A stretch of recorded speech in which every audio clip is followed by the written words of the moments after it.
How to close your account in Sephora. In this video, I'm going to show you how you can close the account. First of all, go to the website name sephora.com.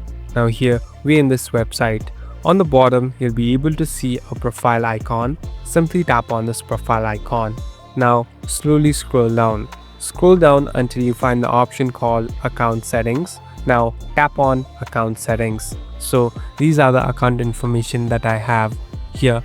At the last, you'll be able to see account ownership, and here on the right hand side, tap on close account. So it will take some time.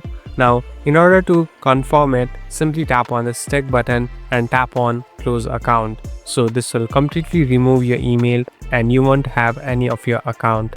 Thank you for watching this video. I hope this video will help you.